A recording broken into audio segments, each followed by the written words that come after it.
Greetings, everyone. Hope all of you are having an absolutely fantastic day. Without question, Dragon Age the Veilguard has seen the most controversial launch I have ever experienced for a game. There has been so much vitriol and misinformation swirling around this title.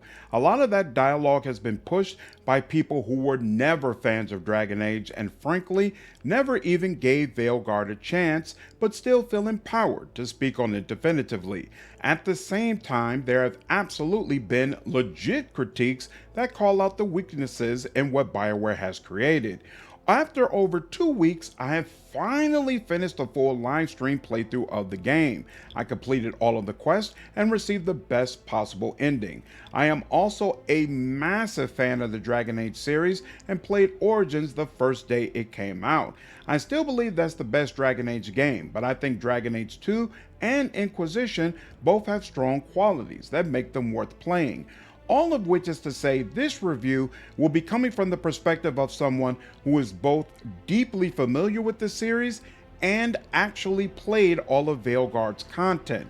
Hopefully, my thoughts can help shed some light on which criticisms are valid and which ones you can safely disregard. On a final note, I want to give a big shout out to all of the people who were locked in with me every episode of the live stream. I appreciate all the support, and for those who weren't already aware, I stream on both YouTube and Twitch, so make sure to follow me and hit the bell on both platforms. We are currently live streaming a Gold Dragon run of Pathfinder Wrath of the Righteous. With all of that out of the way, let's get into the review, starting with what I like. Veilguard is the 4th entry in the Dragon Age series and puts you in the role of Rook, a character who has been handpicked to stop Solas from tearing down the Veil. In the last game, Dragon Age Inquisition, it was revealed that Solas is an ancient elven mage who rebelled against his peers when they became tyrannical and started ruling over other elves. To stop them, he created the Veil, which trapped all of the tyrants, but at the same time separated the world of Thedas from spirits. This also robbed all other elves of their immortality and much of their power. Solas went to sleep for 1,000 years and woke up to a world that is vastly different from the one he remembers. He seeks to tear down the Veil and restore the world he once knew, but this would also allow spirits and demons to once again roam freely in Thedas. For reasons I won't spoil, elves would be the only race to survive this change. Varric, a prominent dwarf party member from 2 of the Dragon Age games, leads the effort to stop Solas and handpicks you as his second in command. Towards the beginning of the game, Rook and Varric are able to interrupt Solas' ritual, but in the process, 2 tyrants are released from their cage while Solas becomes trapped. Varric is injured, so only you can pull together a team capable of stopping this new threat while also keeping the Veil intact. The first thing I really like about this game is that all of the content focusing directly on Solas is absolutely fantastic from a writing, voice acting, and cinematic standpoint. Bioware did an incredible job highlighting his complexities and showcasing some of the history that led up to major decisions he has made. When I heard Solas for the first time in Veilguard, I was thrown off because he's very different from how he was in Inquisition. I quickly came to see this as a great thing because what we witnessed in the game is the true version of Solas, and not the version we had received in Inquisition, who had just woken up and was slowly trying to regain his power. Unfortunately, there isn't nearly enough Solas content in Veilguard, but we will talk more about that in the dislike section. When starting a new game, you are greeted with an animated scene that is narrated by Varric. These sequences are an upgraded version of what you experienced in Dragon Age 2, which had the highly entertaining and unique storytelling mechanic of viewing the entire game through Varric's eyes. Seeing some small measure of that brought back in Veilguard is sensational. Oftentimes the scenes popped up in relation to quests you were doing for party members, warning about impending danger that you would soon have to confront and motivating the player to dig more into those quest lines. The use of color and suspense was very striking in these moments, and I loved just about all of them. After that intro, you are placed in character creation, and while this section has its weaknesses, Overall, I had a great time putting together my Rook. There's been a lot of discussion regarding the faces in some of Veilguard's promotional material for good reason. Skin oftentimes looks faded and almost like putty in a way that's disorienting for the player. Also, Veilguard provides the player with more freedom here than in games like Baldur's Gate 3, and consequently, while you can create a great looking character, you can also create someone who looks truly horrid. There's a large selection of tattoos and scars for you to choose from, along with colored paints that give your character extra detail. Veilguard also has incredible physics for your hair that make it look phenomenal, whether you are exploring or in a combat scenario. I cannot recall a game that has made long hair look better. At the same time, it sports the best selection of black hairstyles I have ever seen in a game. Most games give you an afro, a fade, and the Killmonger cut, and then they call it a day. Veilguard has a really nice variety, and I was very happy with the curly style my Rook ended up with. You can select your pronouns in character creation, along with choosing to be non-binary. In previous Bioware games, there was sometimes an issue where you wouldn't be properly referred to as the correct gender, most especially if you played as a female. I chose he, him as my pronouns and didn't notice any instances where the game referred to me in an incorrect manner, but I am not sure if that's the case with the other two options. There are a couple of aspects of character creation that have been heavily criticized, but don't prevent me from placing it in the like section. The body frame you are able to use is significantly limited. It's impossible to have a large butt, large chest, or an especially tall and muscular Rook. This is an issue across the board with NPCs who have different faces, but the body types all pretty much look the same. Qunari characters are most impacted by this as they look smaller and slimmer than they should, except for your on-tom enemies. I assume this is to avoid characters clipping into their armors, but it's absolutely limiting, and I agree it should be called out. A lot of people have also made a big deal out of the top surgery scars.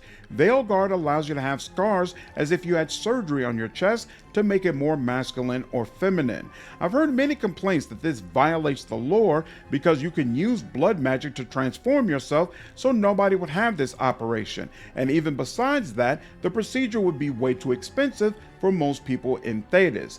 I completely disagree with both points. Blood mages are not plentiful, and the vast majority of them are people you would never want to meet. If you have to choose between going into surgery or trusting a blood mage, you are definitely picking the surgery option. As far as the expense of surgery, if this was one of the first 3 games, I would 100% agree. Having this option wouldn't make sense. But in Veilguard, you start as part of a faction for whom money is really no object. It absolutely makes sense that the Shadow Dragons, Lords of Fortune, or whoever ponied up the funds for you to have the operation that you needed.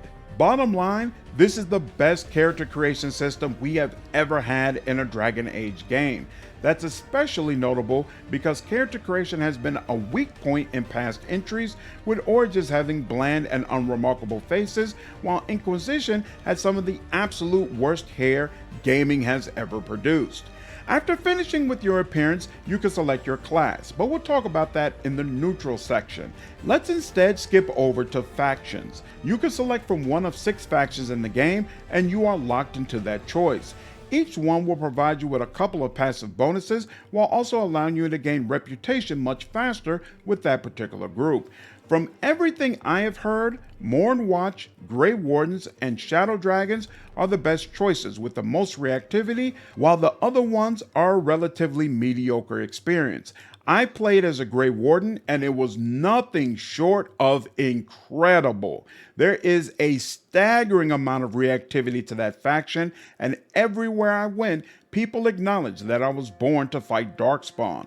There was way more content for this decision than we ever had for race or class in other Dragon Age games, and frankly, it's a close second to the Origins from the first game. Great stuff.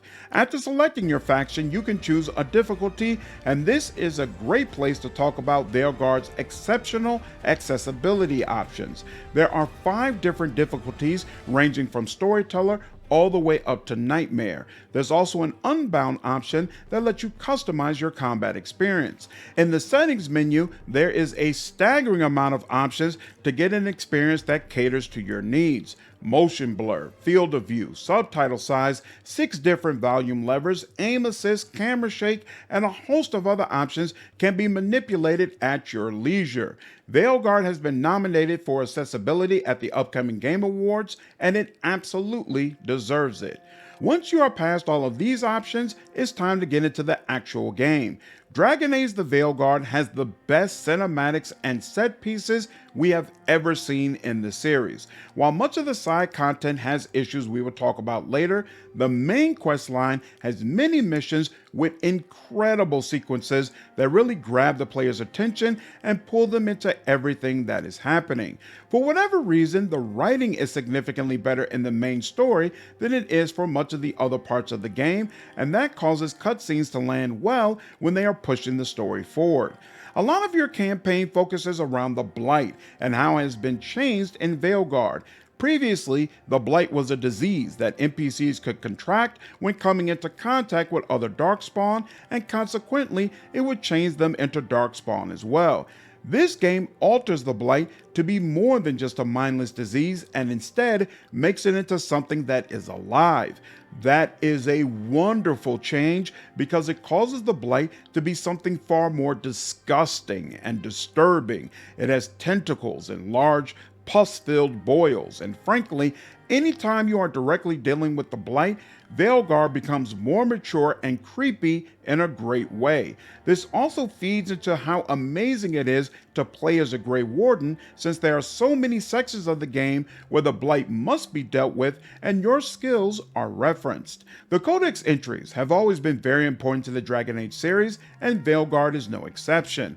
Once again, the writing here is significantly better than much of the side quest content that we receive. They are a fantastic source of extra nuggets regarding what is happening in Thedas, and it's well worth your time to check all of them out. I'll probably do a video calling out some of the entries that I believe are especially interesting.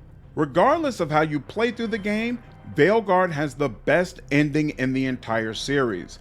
Bioware saved the best writing, best cinematics, and best set pieces for the very end of the game. It takes 5 hours to get through the end game, so not only do you make heavy decisions, but there's an opportunity to reflect and really let the weight of them sink in. If you take your time and complete all the content in the game, you are rewarded, and the ending acknowledges this on multiple levels. Similarly, if you decide to rush forward, then you will experience an ending that reflects the lack of care you had for the companions and factions.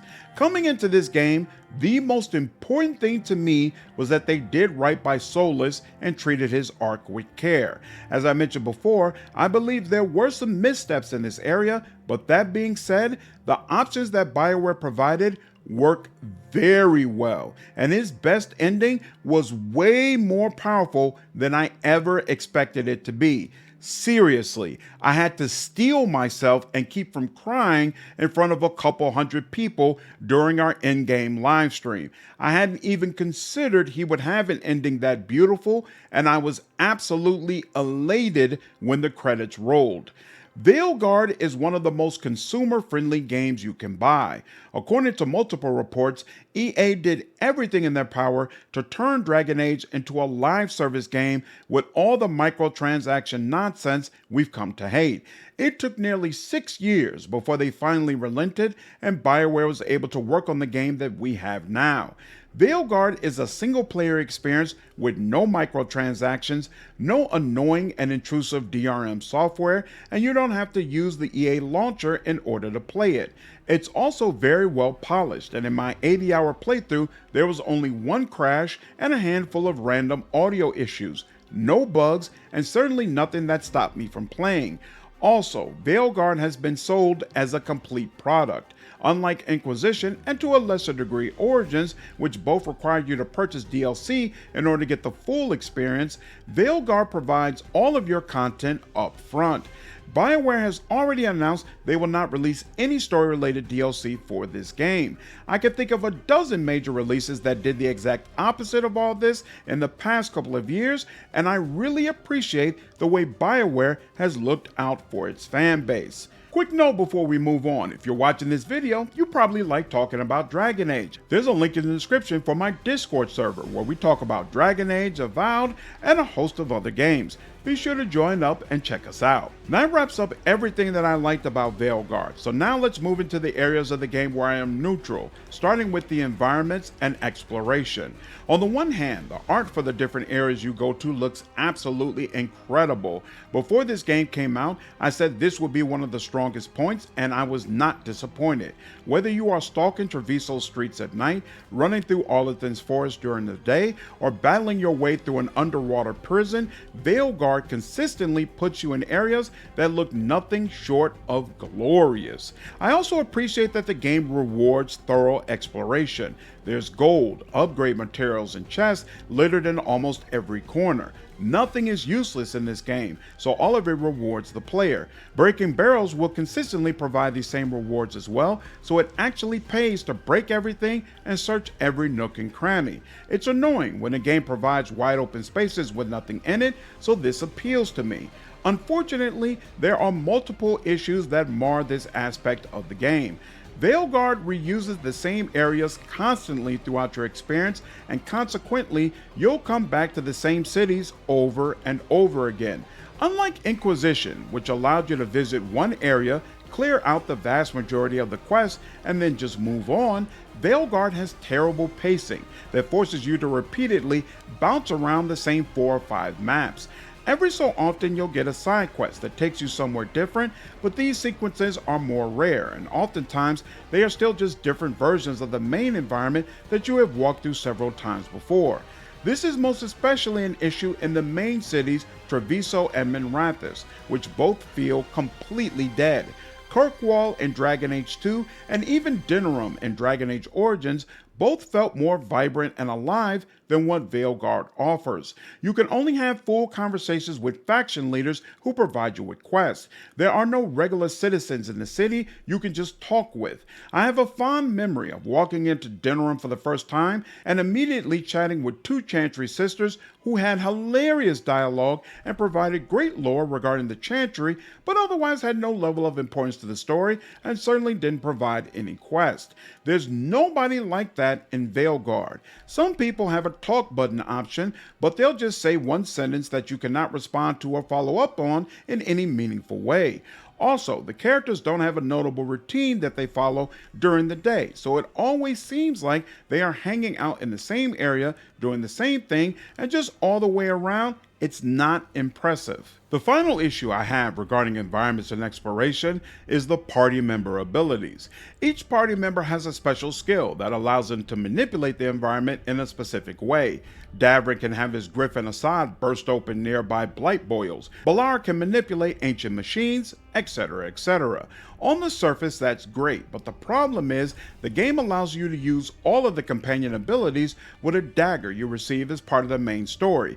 This feels very cheap and makes me wish they just hadn't put in the system at all, because it allows you to do things that your character clearly shouldn't be able to do. If I leave Davrin back at home base, I shouldn't be able to use the dagger and magically Assad comes out of nowhere to deal with the boil in front of me. I also shouldn't be able to pull objects out of the Fade and use them similar to Lucanus. I understand Bioware put this in place to break up the monotony, but they should have found a better way because it also breaks up the immersion.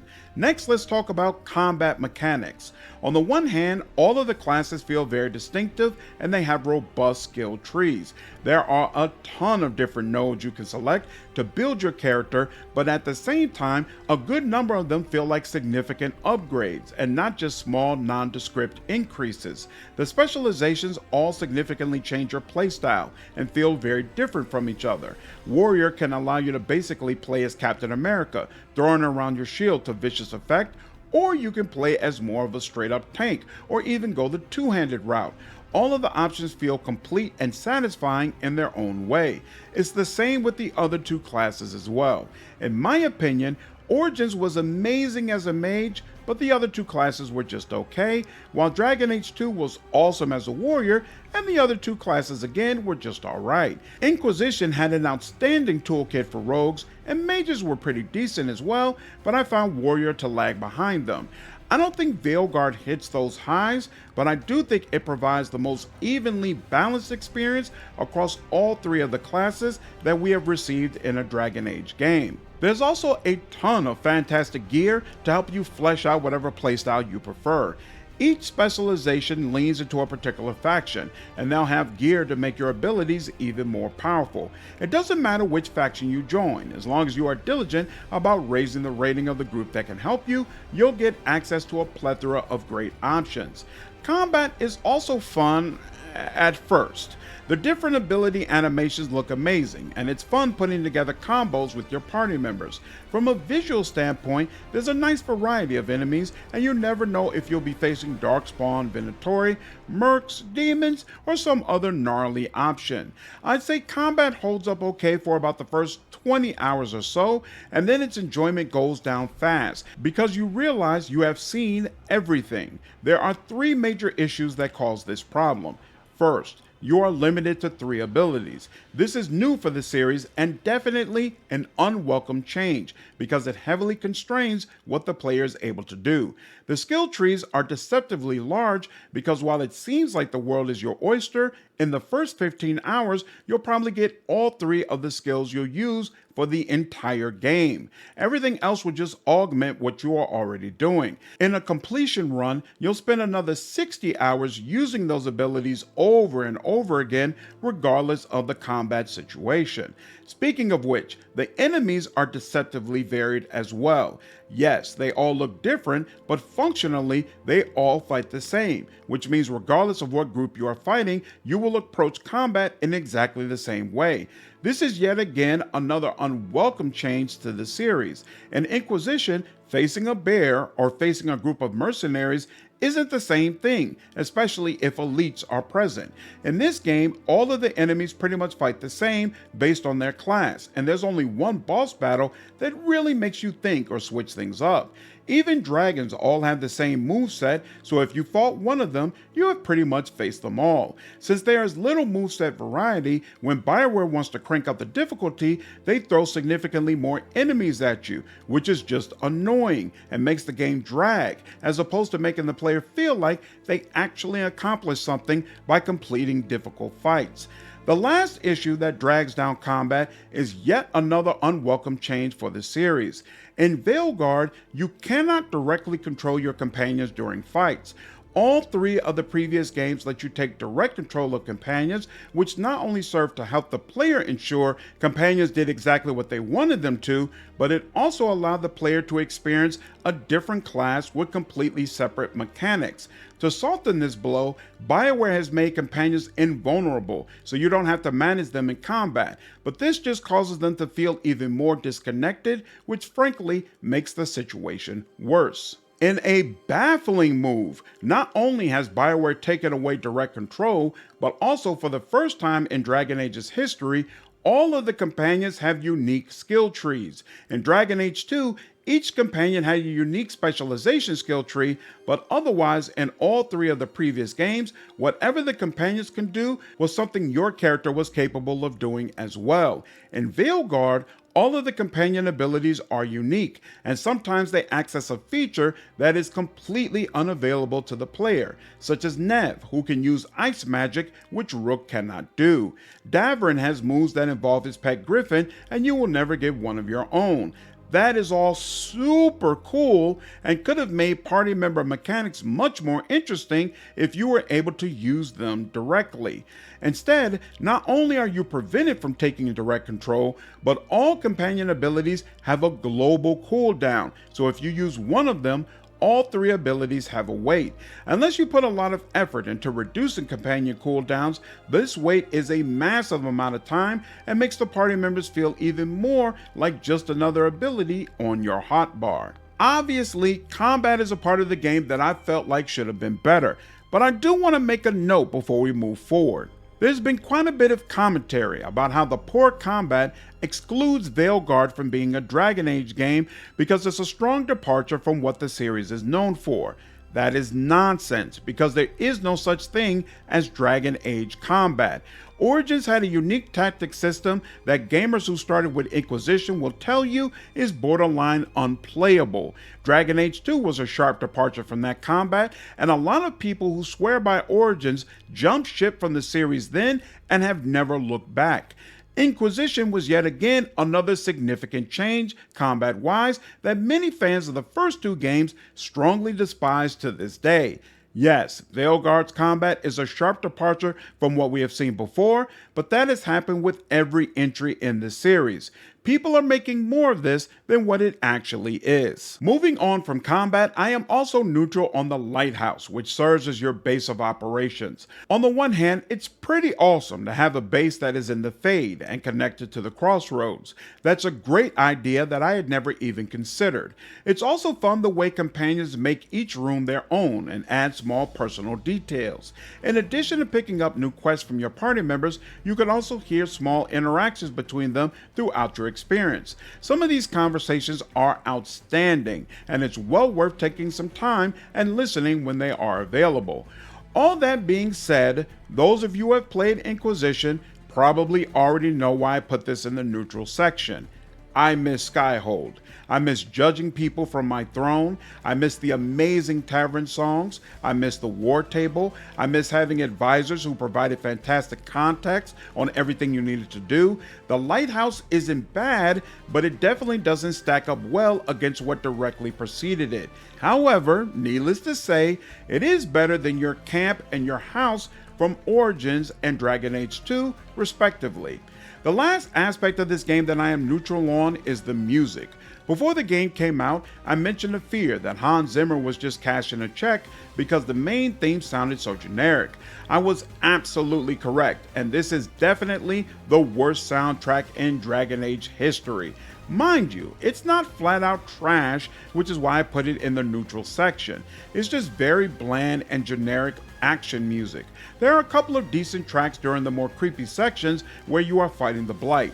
The best tracks are ones that take some of what Inquisition has already done and repackage it, which further emphasizes Bioware should have just brought back Trevor Morris, but honestly, I don't blame them, because if you can get somebody like Hans Zimmer, then you do. It's not their fault he wasn't motivated to do better. Before we get into what I dislike regarding the game, I want to give a major shout out to all my YouTube members, Twitch subscribers, and patrons. I appreciate all of the support. Some of you have been rocking with me for over a year. I'm so thankful I've been able to provide some of you with content you enjoy. For those of you who would like to sign up, there are links in the description. If you have an Amazon Prime account, you can subscribe to me on Twitch for free. Alright, let's get into what I dislike about this game. And to do that, let's first discuss how the original Dragon Age devs have been treated. EA and Bioware took the majority of people who were actually responsible for creating Dragon Age and treated them like dog shit. Last October, 50 employees were laid off without legally owed severance, including Mary Kirby, who created Varric, Sten, Loghain, and many of the other characters we have all come to love in the series. On top of this, in the same fiscal year, EA CEO Andrew Wilson gave himself a 22% compensation increase to the tune of $25.6 million. Going even further, Bioware General Manager Gary McKay has on 2 occasions made disparaging public comments regarding the laid-off developers, saying that the critiques regarding their treatment was just background noise and that the layoffs were necessary to get Bioware focused. To use Varric heavily in the marketing for Veilguard and also make him the main narrator of this story, while at the same time completely shitting on his creator, is flat out disgusting behavior. Making matters even worse, years before these layoffs occurred, Dragon Age series creator David Gaider left the company due to believing fellow devs there had come to resent him and his team's work, which had basically built the damn studio. Bioware has never been the same since he left, and you will soon see that many of the issues with Veilguard are due to David's absence. Let me make it clear that I am not among the group of people who believes that Bioware will never create another great game. I have great faith in Mike Gamble and believe he understands what has made Mass Effect so great and that he will do right by its fans. Despite the issues with Veilguard, I do believe the team that created it could make a decent or even great Dragon Age game if given another shot. None of this means we should whitewash what happened to the people who actually rolled up their sleeves and created the stories that have become so iconic. David Gator, Mary Kirby, Jay Watamaniak, and the other 48 devs who were laid off without severance deserve better from EA and Bioware. Alright, now let's circle back to Solas. I mentioned there's a layer missing from the discussions concerning his decision to pull down the veil. Veilguard almost completely ignores what the elves are currently enduring, which weakens the dialogue regarding Solas. To explain this, I need to provide a little Dragon Age history. At one time, Thedas was ruled by the elves. For a multitude of reasons we don't have time to get into, humans almost wiped out the elves, taking most of their cities, artifacts, and culture in the process. This caused the remaining elves to splinter into two groups, the Dalish elves and City Elves. The Dalish are desperately trying to hang on to their culture and the old ways. They roam the forest together in clans, seeking to remain separate from humans to avoid hostilities. City Elves have decided to basically surrender to human authority. They live in dirty, impoverished areas called alienages and are regularly abused by nearby humans in every way you can imagine. Many Dalish elves look down on City Elves and don't see them as kin, and while City Elves for the most part don't despise the Dalish in the same way, they don't view them as friends or kin either. In Dragon Age Origins, you can play as a City Elf, and right at the beginning, you have to rescue a group of elvish women who have been kidnapped in anticipation of being assaulted for the pleasure of nearby lords. It is not possible for all of the women to escape this experience unscathed. When you get to the end of the game, the new Lord of Ferelden offers you a boon. In honor of being a city elf who saved a city mainly comprised of humans, you can choose to have your cousin, Shiani, become the first elf noble in the capital city. She was also one of the women assaulted at the beginning of the game. The epilogue slides inform you that a couple of years later, she is murdered by a human bigot and nothing actually changes. Take those two situations and then multiply them several times over to understand the way elves have been treated the past 3 games.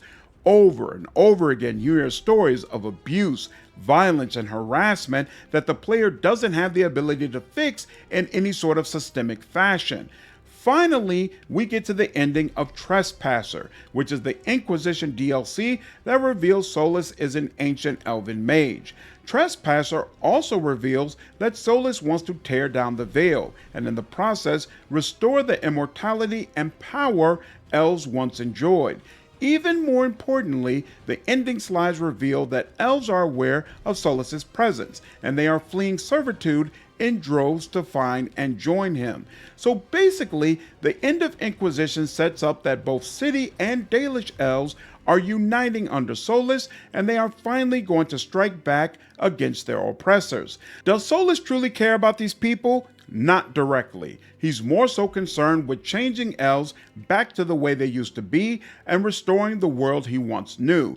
Regardless, Solas tearing down the veil would undo centuries of slavery and oppression by the humans against elves. If you are going to have a discussion about whether or not tearing down the veil is the right thing to do, you also have to discuss this part of it. Veilguard almost completely ignores this history. There is no mention of alienages. Tevinter has long been portrayed in the series as a place where slavery is common, accepted, and expected. There is no sign of that whatsoever when you visit Minrathous. All of the slavery is done by Venatori agents and not people that you actually meet day to day.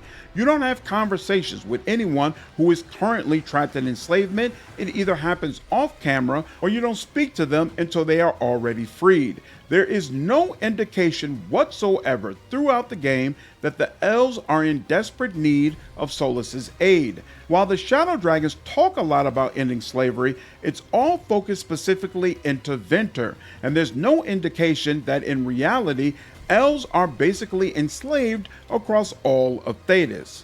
There's also no mention of the army that was clearly forming to support Solas at the end of Inquisition. They never show up, nor is there any indication that there's a single elf who supports what Solas wants to do. Even if Rook is an elf, you are completely barred from even suggesting that maybe the veil should come down so the elves can finally be liberated. The game indirectly presents this as a situation where all of the elves would instead prefer to remain enslaved or at the very least forced into poverty and seclusion. That's insane, especially considering that many of the elves we have met over the past 3 games would clearly prefer Solas' solution to the alternative. But to make matters worse, it's not just the elves who get a raw deal. The Qunari have been equally dumbed down for a younger audience. In previous games, they have been portrayed as having a harsh culture that was difficult to live under, but at the same time, it was more fair and accepting than some other alternatives. They were complex, and it was difficult to answer whether or not the Qunari were right for going to war against the city of Kirkwall during Dragon Age 2. Most of this intricacy has been removed, and the Antam, the former military wing of the Qunari, are nothing more than bandits the entire game. Veilguard even puts them in Spartan gear with their cheeks hanging out when that has never been how they dress. No complexity, no layers, and very few conversations with anyone who actually follows the Qun. Veilguard also does a terrible job handling dwarves, but in a very different way. Instead of diluting their culture, the dwarves are almost completely absent from Veilguard. Outside of Harding's questline, which lets you talk with a couple of dwarves, you almost never see any of them. Veilguard is hyper-focused on human and elves to the detriment of all other races, and that has never been the case in previous Dragon Age games. Leading up to the release of Veilguard, many people, including me, referred to it as having a Disney or Pixar feel that was in sharp contrast to the dark and adult themes which had become synonymous with the series. After playing through the experience, I don't think the comparison is quite fair. Veilguard doesn't feel like it's been made for kids, but it does feel like it was made for young adults, which was certainly not the case with any of the previous games in the series. I was racking my brain trying to figure out the best analogy for this, and then someone stated it perfectly during a live stream. Playing Veilguard is like watching a CW show. Are those shows complete trash? No. Many of them are good popcorn fun, and they absolutely have some redeeming qualities. I watched the majority of Arrow. Do these shows have consistent, strong writing that is clearly catering towards adults with dark themes and complex characters? No.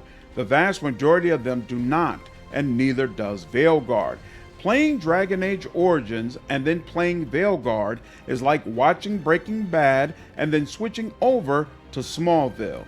Part of this is because Veilguard's writing is very inconsistent, to the point that it feels like different parts were written by different people who never communicated with each other. While the ending and some of the later main missions are fantastic, a significant portion of the other writing comes off as infantile and flat out cringeworthy. Critical details are repeated to you a dozen times as if you are a child. Repeatedly, I was reminded that the elven tyrants have escaped from their prison, or that an archdemon is on the loose. The game doesn't trust your mental capacity to follow the narrative without hearing the same information over and over. This game also does a poor job of improving upon Dragon Age's lore. There are some massive reveals that I won't spoil here, but they cannot overshadow that while you visit places like Tevinter and the Anderfels, you actually learn very little about them. Unlike Origins, which gave you tons of information about Ferelden, or Dragon Age 2, which allowed you to really understand the Free Marches, Veilguard reveals next to nothing about the cultures you interact with. I still know very little about the Magisterium, we never meet the Archon, and there is no in-depth information regarding how blood magic or slavery works in Tevinter. Again, it feels like the game is for a younger audience that probably wouldn't find that information to be interesting, while an adult would certainly have a greater appreciation for it. The writing also takes multiple areas of the lore and makes it more acceptable for a juvenile audience. This clearly applies to ignoring the elves' plight and streamlining the Qunari, but another great and even more prevalent example is the Antivan Crows. They serve as one of the main factions you can join, and there's a ton of content regarding them throughout your playthrough. For 3 games, the Crows have been portrayed as a heartless organization who purchases enslaved or orphaned children and brainwashes them into becoming ruthless assassins. Zevran from Dragon Age Origins was one of those children, and if he lives, he spends the next 2 games massacring as much of Crow royalty as he can. Veilguard dismisses all that background and sanitizes the Crows to make them killers with hearts of gold who believe in family and are protecting Antivan from an evil outside threat. There is no mention of the children they have taken or the lives they have destroyed. There is no reasoning given for why Rook would be so willing to align himself with a family of child-snatching murderers. The escaped elven tyrants, Elganon and Gillenane, are also poorly written, and this game would have been vastly better if Solas was the main villain and main focus. Instead, we only get a handful of scenes with him, and more time is spent chasing his peers, who both just sound like typical mustache-twirling fiends and don't bring anything new to the conversation. At least Gillenane's visual design is fantastic with the creepy tentacles and slender frame, but Elganon just looks like a human with elf ears, which is extremely odd. The writing also fails to make Rook an interesting character to play. He is by far the worst protagonist we have had in the series, in large part due to possessing only one personality. Rook isn't allowed to be stern or contrary towards anybody in the game.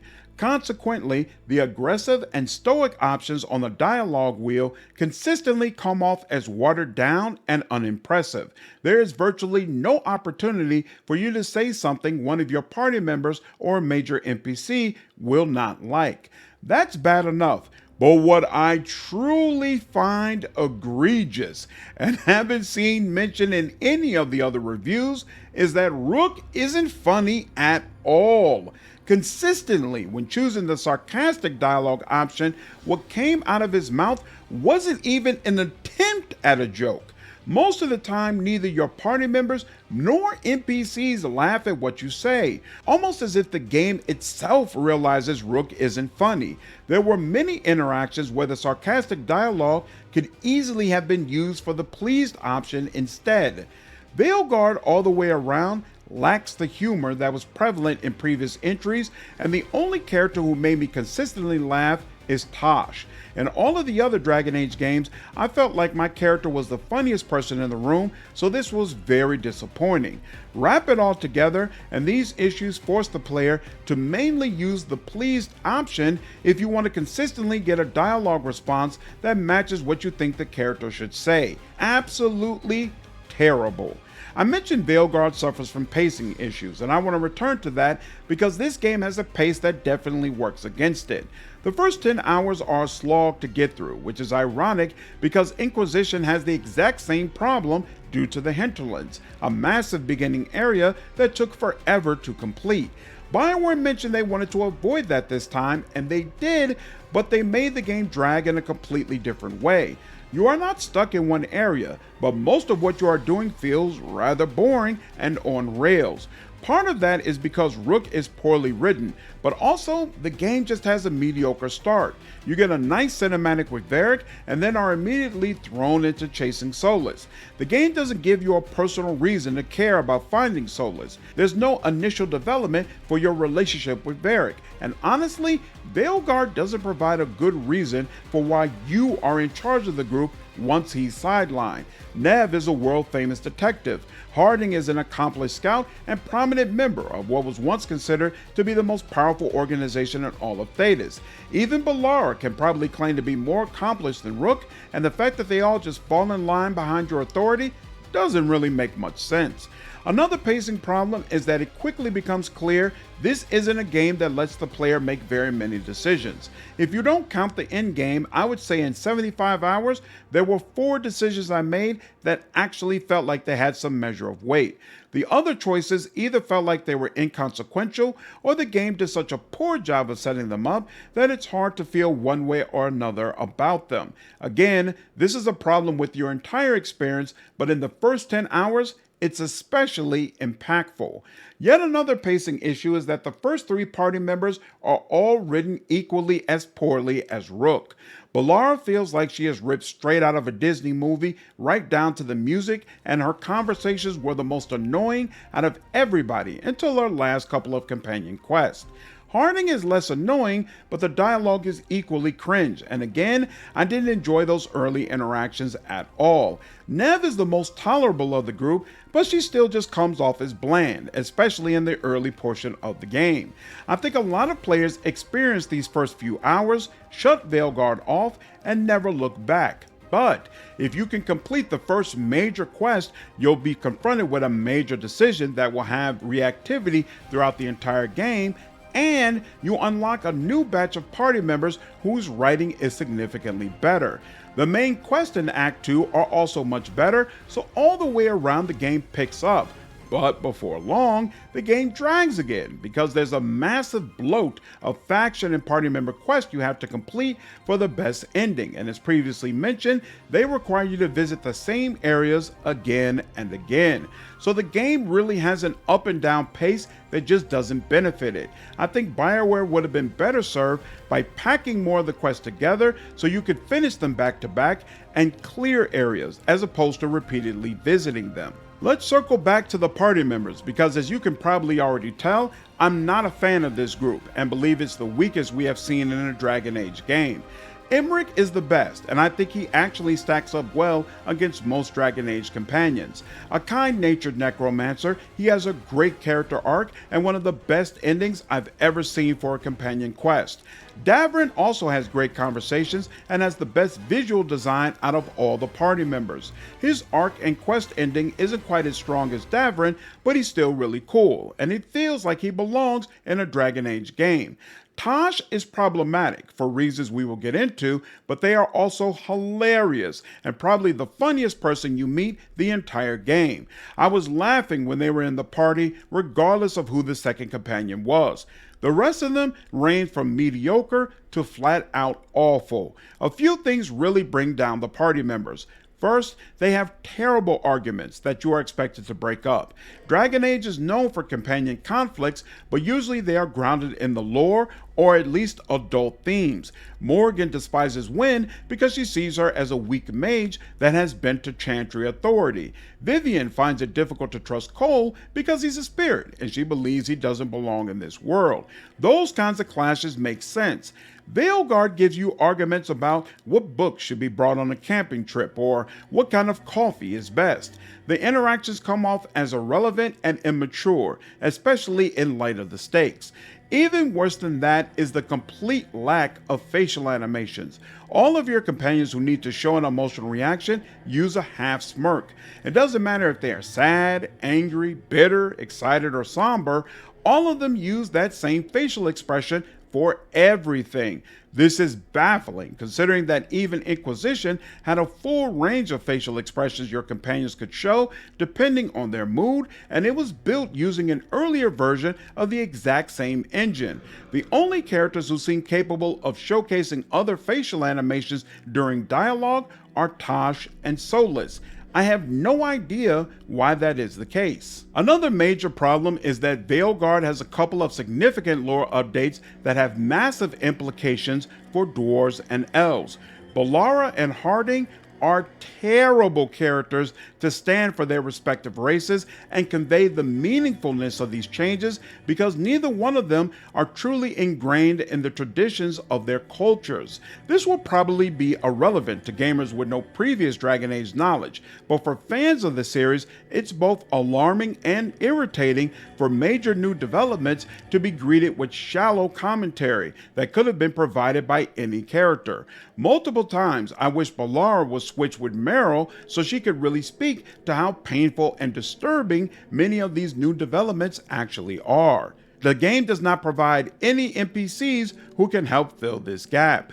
Finally, the romances are also terrible, and once again they are the worst options we have had in the series.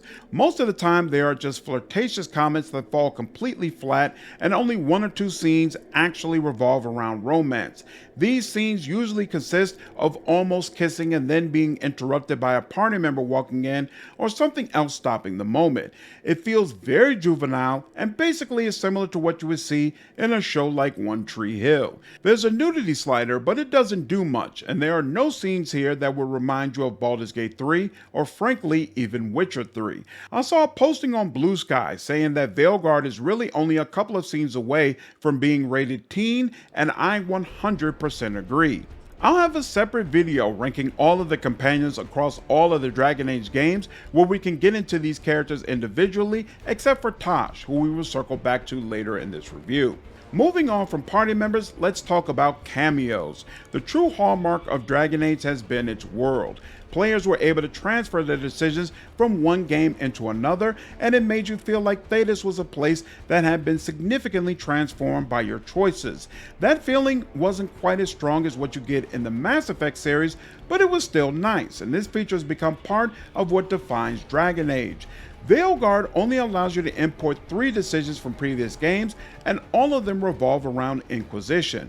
I would also argue only one of those decisions actually matters in the game, and that's whether or not the Inquisitor romanced Solas. I didn't notice any reactivity for the other 2 choices.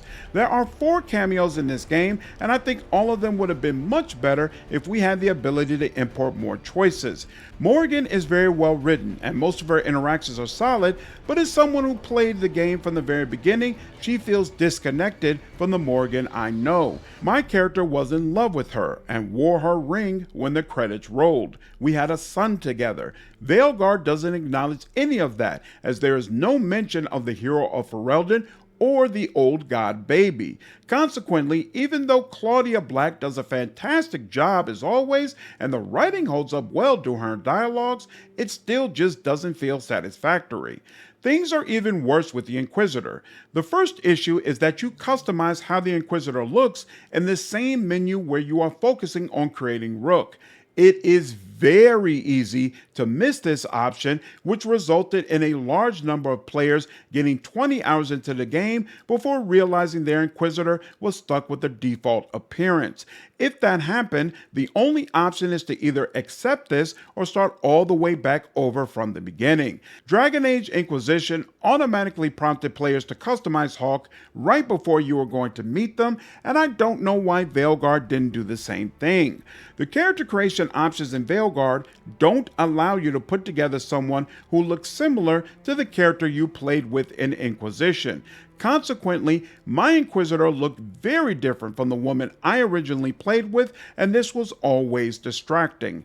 Finally, there's just not nearly enough content with the Inquisitor, as the game basically gives you a couple of coffee breaks, and depending on your decisions, she'll show up in the end. There's no moment where the Inquisitor rallies previous members of the Inquisition to fight on your behalf, or frankly, where she gets directly involved with a fight, period. The game has morphed her into a politician standing on the sidelines, and I think that's a very odd choice. I never got emotionally attached to this version of her. Finally, Dorian and Isabella feel flat out wasted in this game. Dorian looks horrible, and if I didn't hear his unique voice, I would have had no idea it was him. There are very few opportunities to ask him questions, and he rarely reflects on his time with the Inquisition. There is no moment where you can watch an extended conversation between him and the Inquisitor. There is also no quest line where you deal with his father's murderer, which is a frustrating choice by Bioware for anyone who played Inquisition. It's not even clear to me whether or not that situation actually got addressed. Isabella feels even worse because there are zero opportunities for you to have any sort of real conversation regarding her past or what she has been doing since leaving Kirkwall. Everything about her comes from the lens of being a part of Taash's questline, not Isabella being interesting in her own right. More than any other NPC, she seriously suffers from the lack of chest customization options because it basically looks like Bioware gave her a breast reduction, and her outfit is just awful all the way around. Yet another wasted opportunity with a character I feel very strongly about. The missing cameos are almost as disappointing as the ones Bioware chose to include. It feels wrong to have a Dragon Age game without Leliana, and her absence here is massively felt by any true fan of the series. Cassandra, Alistair, Flemeth, Meryl, Shale, Fenris, and a bunch of other characters who pretty obviously should have either popped up or been vaguely mentioned are completely absent as well. Basically, any other major character you can think of never shows up. Alright, everything we have talked about up to now has been pretty standard subjects you would see in any review, but we are not quite done yet because I need to talk about some issues specifically related to gender. Spoiler alert, I am not a fan of how the game handles this content. I am not a member of the Pride community, and I recognize for some people that will make it difficult to hear me criticize content clearly made to represent and celebrate them. On top of that, some people are just uncomfortable hearing about these topics in relation to video games. There are chapters down below if you would like to skip the next couple of sections.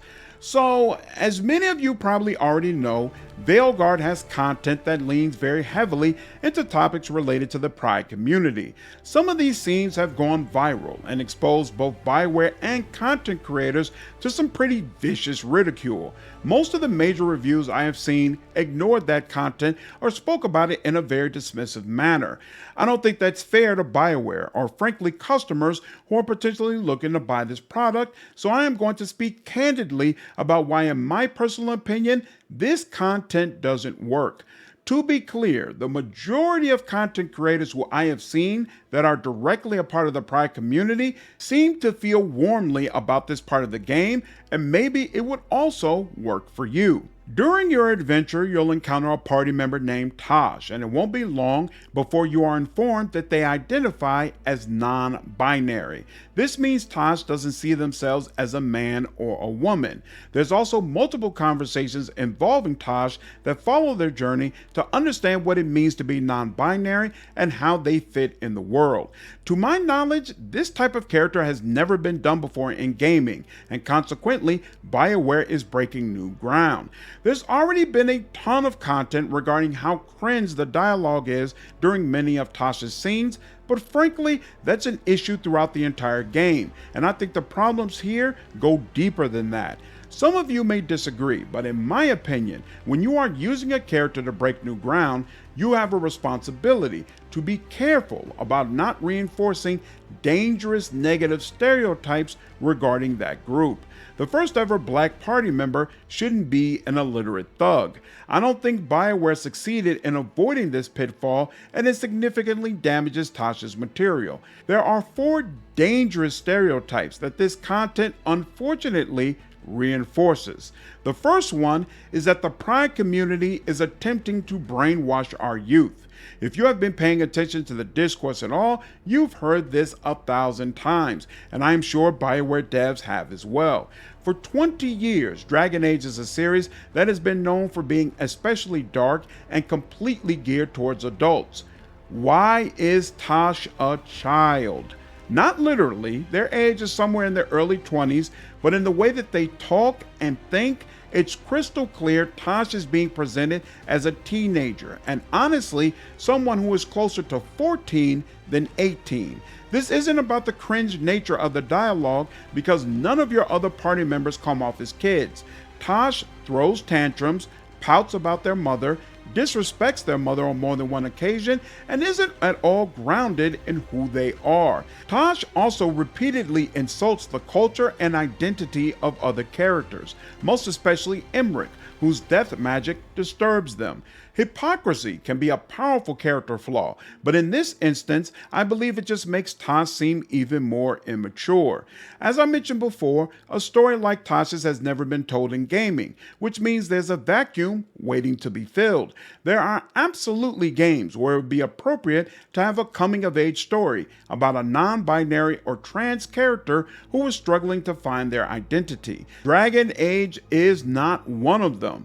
Why would you take a series that's known for being very adult and then make it more appealing for a significantly younger audience while also giving us a non-binary character who is an adult but essentially acts like a child? I think this absolutely works against Taash, and even more importantly, it reinforces the second dangerous stereotype.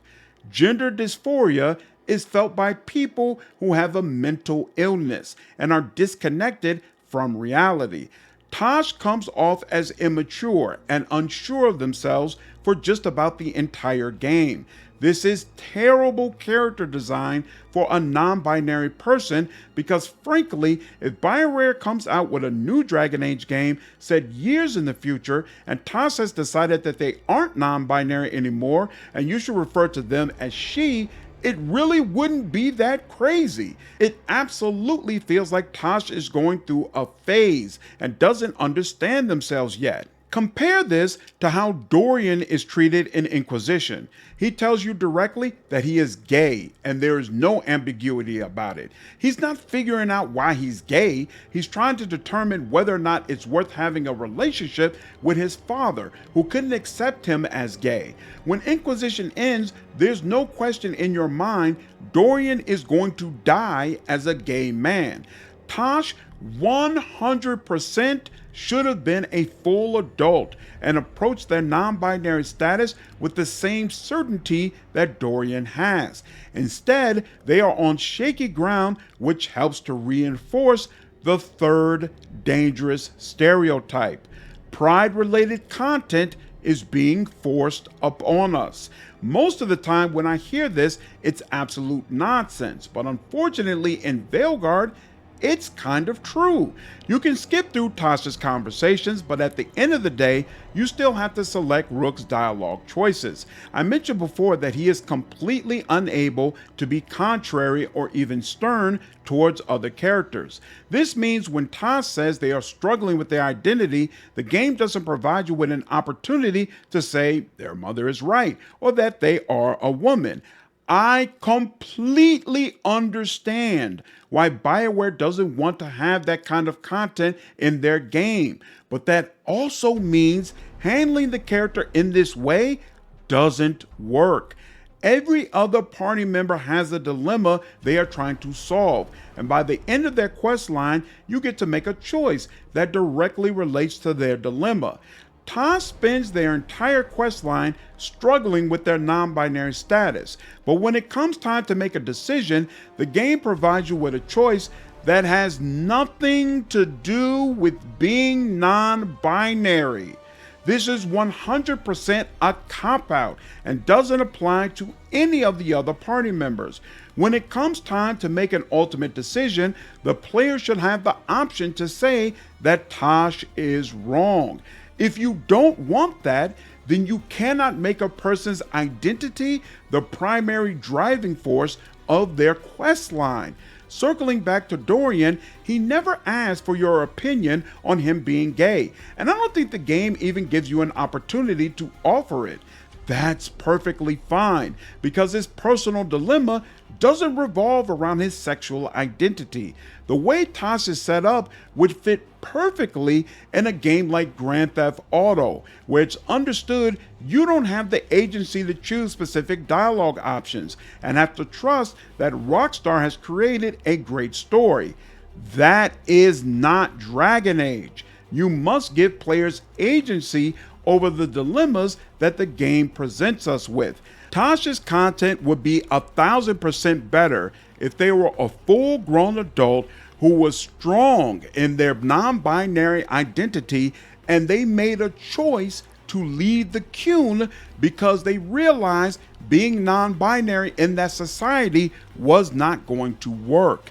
And then their mother followed them because she didn't want to be separated from her child. And then you can still have a dilemma between the two of them, with the mother saying, hey, there's a way for you to be true to your identity, but at the same time return to the Qunari, whereas Taash wonders if perhaps Rivaini culture and lifestyle appeals much more to the type of person that they are. That is a storyline that still contains a lot of content regarding being non-binary and showcases a non-binary person, but it still works in Dragon Age because it allows the player to directly have agency in their dilemma while at the same time not trying to peel away or take away from their core identity. I don't understand why Bioware didn't just do something like that. The last major stereotype that this content reinforces is that the Pride community only cares about issues having to do with gender and sexuality. You probably already know where I am going with this. Bioware either dumbed down or removed most of the commentary regarding race, racism, race relations, genocide, slavery, and the promise of rebellion against slavery that had been set up by the previous 3 games and replaced it with commentary about gender dysphoria. Is that literally a one-to-one connection? Obviously, I don't know, but it feels ugly. It feels ugly, and the game shouldn't be this way. But to be absolutely clear, at the end of the day, I'm glad that Bioware did this. We need more non-binary characters. We need more trans characters. We need more black characters. We need more Latino characters. We need more of any type of character that we haven't already seen 10 times before. Sometimes you have to do something wrong before you can get it right. I'm sure Mass Effect 5 will have its own inclusive characters, and hopefully they are written much better. That finally wraps up my review of Dragon Age the Veilguard, so it's a great time to ask, is this a Dragon Age game? Over and over again, I've heard that one decision or another excludes this game from being a part of that legendary pantheon. In my mind, to answer this question, you just need to ask yourself another one. Would David Gaider have done it? He is pretty much the final authority on all things Dragon Age related. In my opinion, there's nothing in Veilguard that Gaider flat out would not have done. He would have just executed it much better. I believe most of the major lore updates came from him anyway, and you cannot convince me he would have been against writing a non-binary party member. Dragon Age combat has always kind of sucked, so that part is nothing new. Bottom line, Veilguard does belong in the conversation with the other Dragon Age games. Where does it rank in the list? To answer that, you'll have to wait for my video ranking all the games in the Dragon Age series. For what it's worth, I will say that when the credits finally rolled, I had a better time with my first playthrough of Veilguard than I did with my first playthrough of Dragon Age 2. That's the end of the video, but I would absolutely love to hear your thoughts. Are there any areas of this review that you strongly agreed or disagreed with? This is probably going to be the longest review I've ever done. Do you feel like it's bloated? Did you feel like it was just right? What would you like to see in my reviews going forward? Looking forward to hearing all of the commentary one final time. Let me thank all of the people who have been supporting and rocking with me, whether watching the videos, liking the content, subscribing to me, or joining the live stream. I appreciate each and every one of you. Hope I continue to provide content that you enjoy. I'll see you all in the next video. Take care.